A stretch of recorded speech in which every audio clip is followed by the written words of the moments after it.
Hey, I'm Heath Mullican. Welcome once again to this special edition of the Techology Show. We are here live at the Wesleyan Church General Conference in beautiful Lexington, Kentucky. And this roundtable we're about to have is brought to you tonight by Kingswood University. Prepare for full-time Christian service by earning a degree in ministry. Feel the heartbeat of Kingswood to become more like Christ. Embrace academic excellence and learn from highly trained, experienced practitioners. Become a passionate, missional leader by participating in real-life ministry. Kingswood University offers you the opportunity to create your own degree focus for God's unique call on your life. Kingswood University equips Christ-like servant leaders for global impact. For more information, please visit kingswood.edu. I'm joined once again by David Drury, Dr. Heath Drury, and Stevan Sheets, and we just finished the fourth business session of this general conference.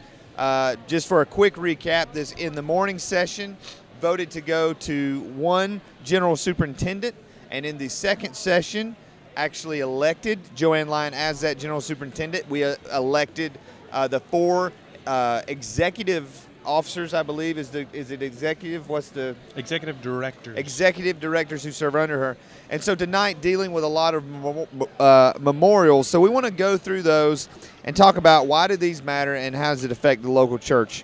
Probably the one that got the most conversation, even coming back from session, the afternoon session, was the one on family violence and church membership commitments as it has in regards to divorce. Very passionate discussion. And I would wonder from you guys, what were some of the highlights as you think back to that discussion, and how did we get to our final vote there?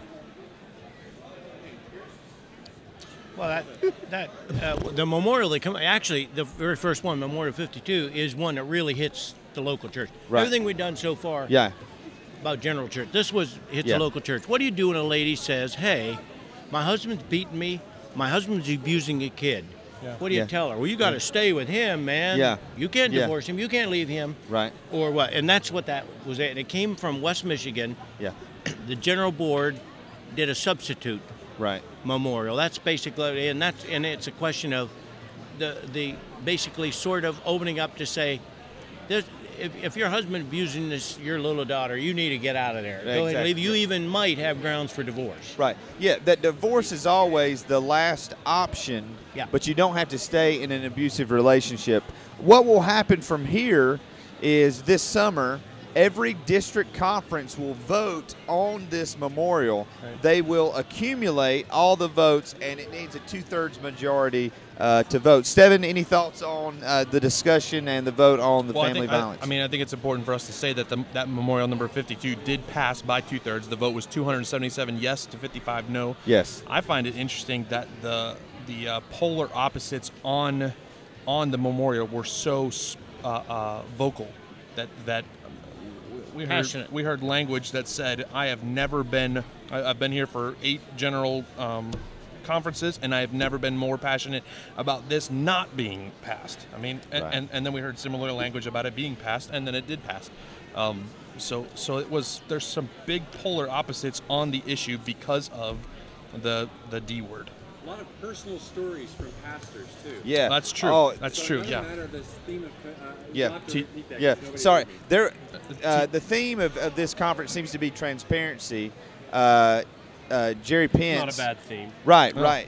Jerry Pence was not chairing that session. Unless it's about my shirt. But shared his own personal experience of being from a broken home and being from an abusive background. 5 divorces. And that was... and his own personal brokenness of receiving and having been the one to write that memorial and walking through... And just from my personal point of view, I think his testimony in saying, hey, I wrote the thing, this is how I walked through it, I think that swayed a lot of voters. Well, the explanation was definitely needed, and it helped. I agree. It helped in our unscientific exit polling, that's what many folks said. Any other thoughts on that one? Like I said, that was not a heated debate, but an intense debate. Yeah, I think there's those people who might say, some people would say, why do we need that? Or they might assume this is already true, and you almost need it for the people who might use the discipline to oppress someone. Right. And in a way, it gives a little bit more freedom for local church pastor and board. I mean, my board just met with a husband and wife who were the board of elders in our church in order to decide whether or not they had grounds for divorce. He thought that she did, and she should have to divorce him. And we had to rule on that. So this kind of stuff, like you said, it really matters in the local church. Wow. And we probably want to make it clear Yeah. that though they're passionate discussion, nobody was passionately in favor of abuse. Yeah, absolutely. The passion was about Right. the separation versus divorce. Yes, Right. yes. That's where the passion was. Yeah, Yes. agreed. Nobody was in favor of abuse. No. Obviously. The agreement was this: God hates abuse. God hates divorce. That was that's agreement from both Across the board, sides. yep. And very good. That's why it was a hard one Yeah. to discuss.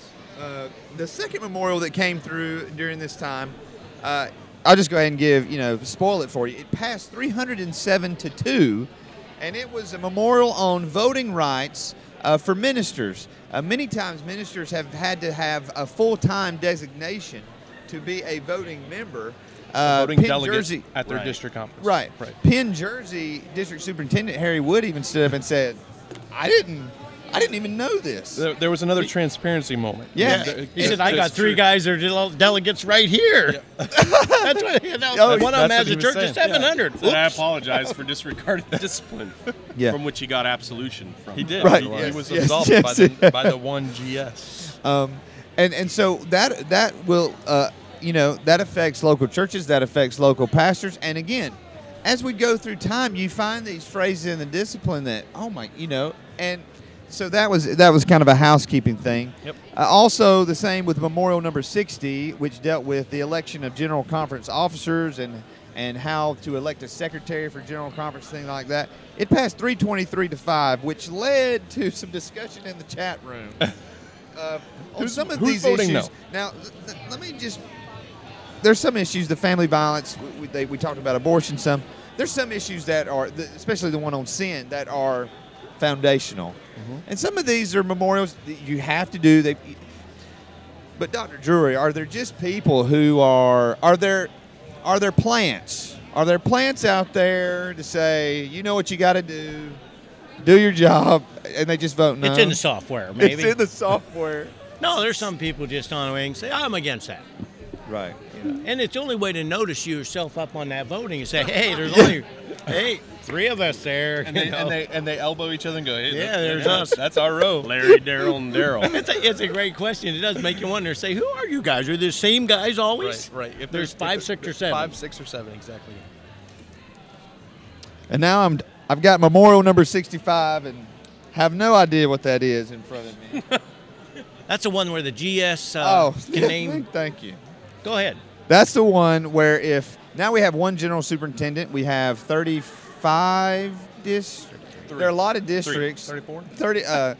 We have a lot of districts, and the general superintendent, in a lot of cases, may not be able to attend The general a district. superintendent. Sorry, I apologize. The general superintendent may not be able to attend a district conference.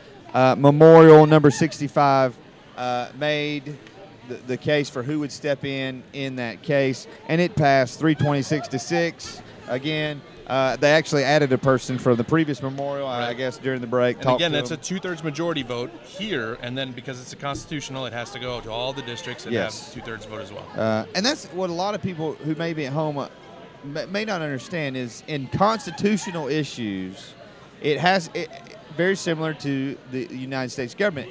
If the constitutional issue, it's got to go and be ratified by the district conferences. Right.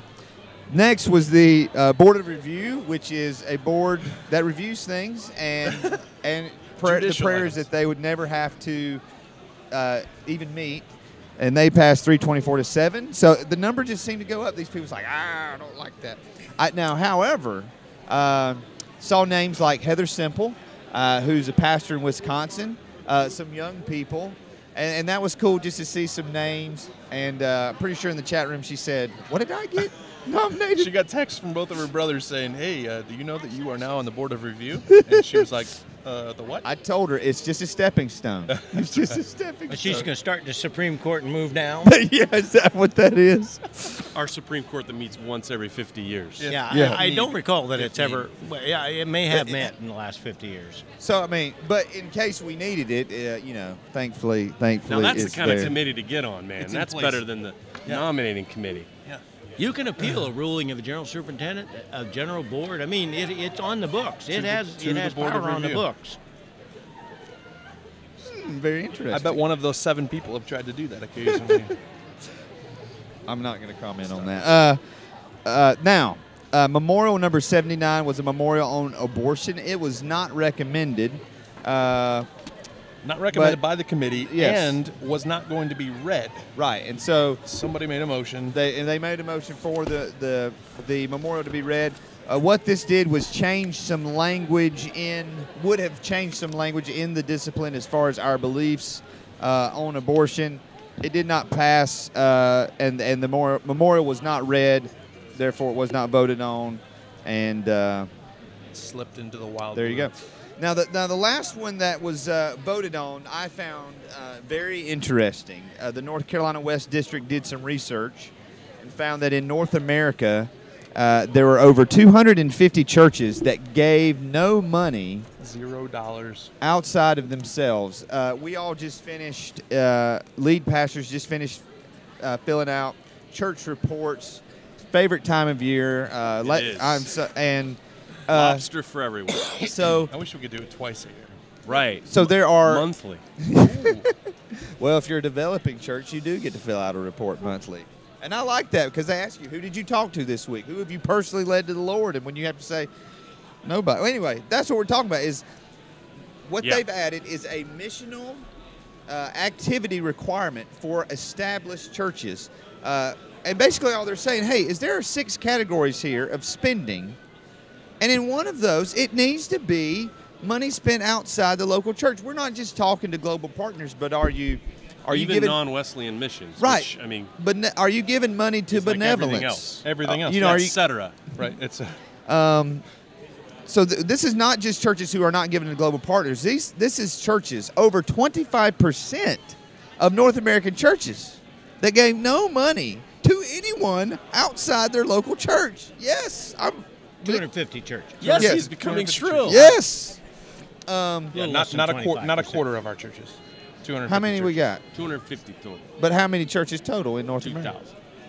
So it's more like Oh, 12.5%. so that's gone up. 1,700, whatever. 1790. Oh, I'm sorry. 1,400, but it's going down. I was a ministry It's major. going down because of these churches. I was told there would be no math. But in some of our conversation with Dr. Drury, some of that conversation is that there are some churches that have no attendance or They have have 0 attendance, 3 yeah. people. Right. And They're so still on the books. The Yes. bottom rung of 250 churches probably isn't that deep of churches that could even give $1 outside of themselves. And there's some churches that just don't fill in boxes. They say, whatever, they fill out 3 things and send it in. So, I mean, it wouldn't automatic, it's maybe not automatically bad. They'll fill it out pay next attention year. to that. They'll fill it out next year. Hey, honey, hey, let's give $10. They'll give $1 to Hepzibah. They called me out at General Conference. We better do something. So let me ask this question. So, in my mind, I don't think it was in the memorial. But what is the requirement? If they give $1 to Hepzibah, are they off the hook? I mean, is it like, do you get a plaque at district conference? You gave $1. You gave $1 more than you. I think the memorial is in repetition of the memorial from the previous general conference 4 years ago. Baptism souls. Yeah, baptisms and salvations. That if those are not reported, they could have their designation from an established church drop down to an establishing church, which would give the district more power over the church to lead it without a board. Yeah. So they're doing the same thing. Yes. Well, we are so happy to be with you tonight. This roundtable is brought to you by Kingswood University, and they've got a message for you right now.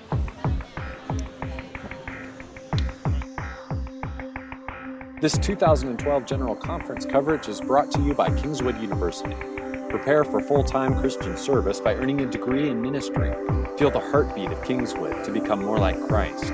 Embrace academic excellence and learn from highly trained, experienced practitioners. Become a passionate, missional leader by participating in real-life ministry. Kingswood University offers you the opportunity to create your own degree focus for God's unique call on your life. Kingswood University equips Christ-like servant leaders for global impact. For more information, please visit www.kingswood.edu.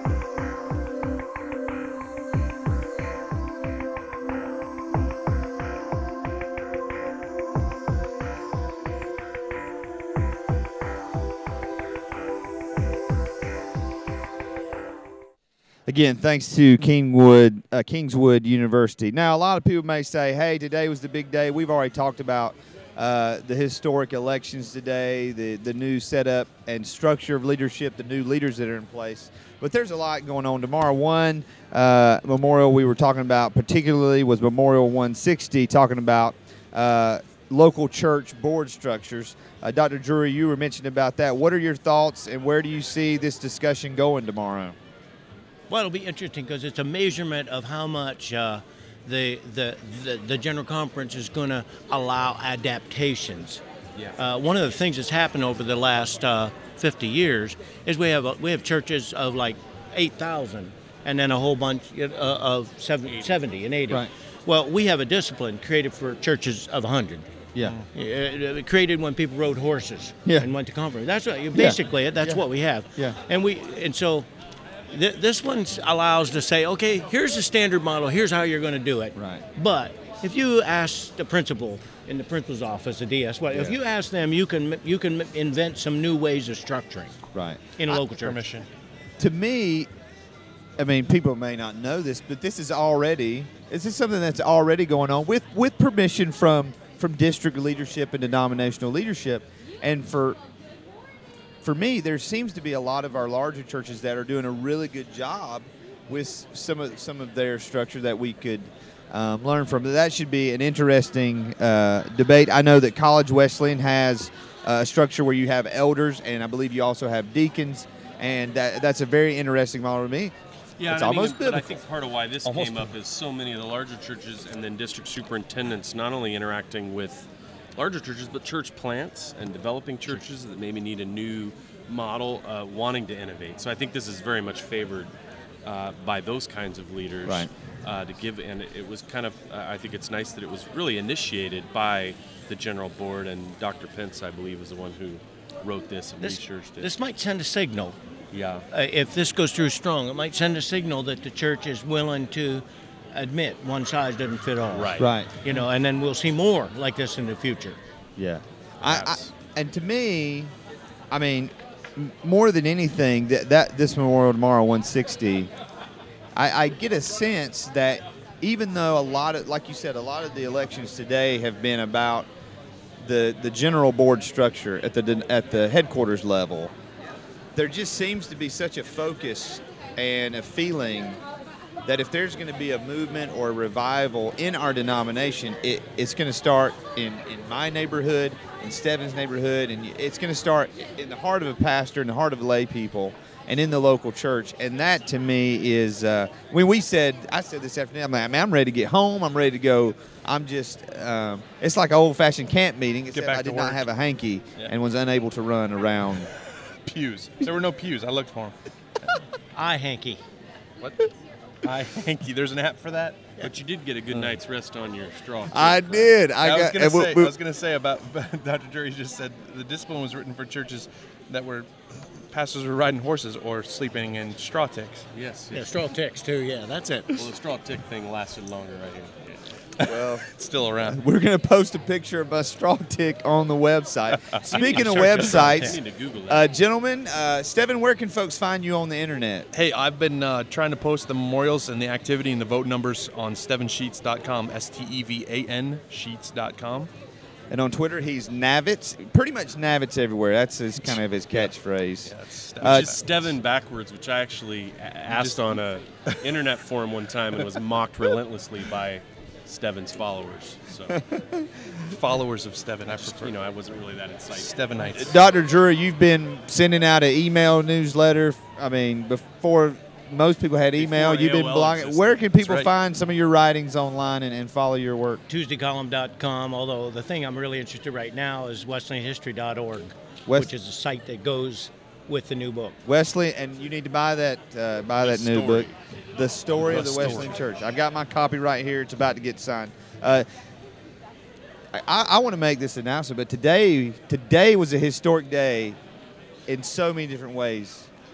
Not just at the denomination, but today, DavidDrury.com launched. Yeah, right. It looks great. It does look great. In the Bark Canal, a long time. Yeah. With a thirds majority of my marriage. So it was overwhelming. It is your first day. Just tell everybody a little bit about your blog. What can they expect from DavidDrury.com? Writing on leadership, communication, family, some fun stuff as well. So just looking forward to talking about all that stuff. I took 5 years off of writing online to write as a mercenary for money. Nice. So now I'm going to do it for free again. That's great. So you can write for money? That's possible. Only if your last name is Drury. So I've been inspired by my dad, and I want to write a little bit more. Yeah. You can find me at heathmullican.com, lots of videos, and we're posting all our interviews and everything at thetechnologyshow.com. Yeah. We want to thank Matthew T.G., who's a miracle Absolutely. worker Behind the camera. behind the board. And we want to thank all you. We'll be right here, back here, bright and early in the morning. Join the live feed, join the chat. We'll see you tomorrow. Good night. This 2012 General Conference coverage is brought to you by Kingswood University. Prepare for full-time Christian service by earning a degree in ministry. Feel the heartbeat of Kingswood to become more like Christ. Embrace academic excellence and learn from highly trained, experienced practitioners. Become a passionate, missional leader by participating in real-life ministry. Kingswood University offers you the opportunity to create your own degree focus for God's unique call on your life. Kingswood University equips Christ-like servant leaders for global impact. For more information, please visit www.kingswood.edu.